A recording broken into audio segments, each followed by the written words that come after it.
Hi friends, நம்மளோட விஜய் டிவியில் போயிட்டு இருக்க மகாநதி சீரியல் இன்றைக்கி எபிசோட் என்ன நடந்துச்சு அப்படிங்கிறத பற்றி ஒரு சின்ன ரிவ்யூ இந்த வீடியோவில் பார்க்கலாம். Wow, what a episode! பயங்கரமாக இருந்துச்சு. இன்றைக்கி அப்படியே கண் சிமிட்டாமல் பார்த்துக்கிட்டே இருக்கணும் போல். எப்பயும் சமையல் பண்ணிட்டே பார்ப்பேன். இன்றைக்கி உட்காந்து ஃபுல் எபிசோடும் பார்த்துட்டு தான் மறு வேலை அப்படிங்கிற மாதிரி அவ்வளோ சூப்பராக இருந்துச்சு. 2 பேரோட அந்த காம்போலாம் வேறு லெவல், அடி தூள். ஃபர்ஸ்ட் ஆஃப் ஆல் இந்த வீடியோவில் 2 பேருக்கு ஸ்பெஷல் தேங்க்ஸ் சொல்லணும் அப்படின்ட்டு. யார் 2 பேர் அப்படின்னு பார்த்தீங்கன்னா, மெயின் நம்மளோட விஜய் காவேரி, இன்னும் 2 பர்சன் வந்து நம்மளோட பிரவீன் சார், அப்புறம் வந்து நம்மளோட எடிட்டர் சார். என்னம்மா கொடுத்துருக்காங்கய்யா! அதுவும் அந்த சாங் செலெக்ஷன்ஸ் எல்லாம் அடி தூளாக இருந்துச்சு, எல்லா சாங் செலெக்ஷன்ஸும்.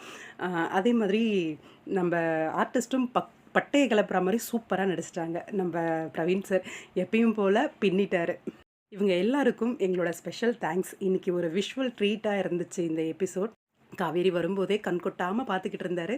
வந்து உட்கார வச்சு இது நலங்கெல்லாம் வைக்க பூ வைக்கும்போது, பூ வச்ச உடனே ஹீரோவுக்கு வந்து ஒரே லவ்ஸ் ஆயிடுச்சு நம்ம காவேரி மேலே. குனிஞ்சு அதை வந்து ரொம்ப அழகாக இருக்கடி அப்படின்னு அந்த தலையை சாய்ச்சி முட்டிட்டு சொல்லும்போது வாவ் அப்படிங்கிற மாதிரி இருந்துச்சு. அப்படியா அப்படின்னு கேட்கும்போது, என் ஹார்ட் பீட் எப்படி துடிக்குது தெரியுமா உனக்கு அப்படின்ட்டு.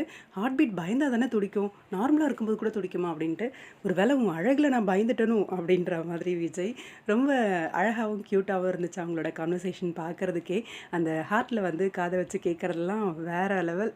ஒருத்தராக நலங்கு வைக்கிறாங்க, விஜய் வைக்கிறாரு, தாத்தா வைக்கிறாங்க, பாட்டி வைக்கிறாங்க. அவ்வளோ பியூட்டிஃபுல்லாக இருந்துச்சு. உண்மையாக என்ன சொல்கிறது, அவ்வளோ சூப்பராக இருந்துச்சு எங்களுக்கு.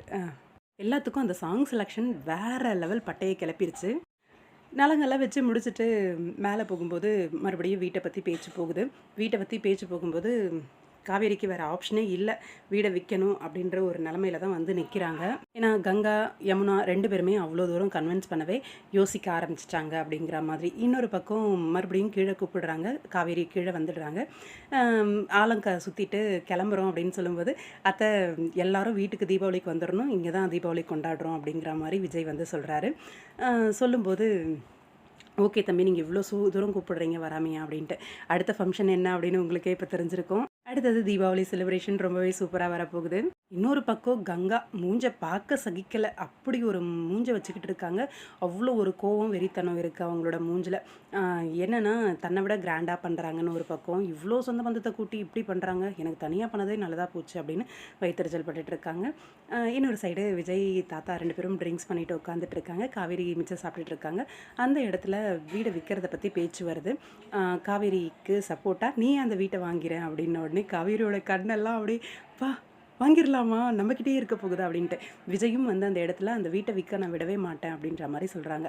அப்கமிங் காவேரியோட பேரில் ரிஜிஸ்டர் ஆக போகுது அப்படின்னு நினைக்கிறேன். பார்க்கலாம், வெயிட் பண்ணி உங்களோட கருத்துக்கள்.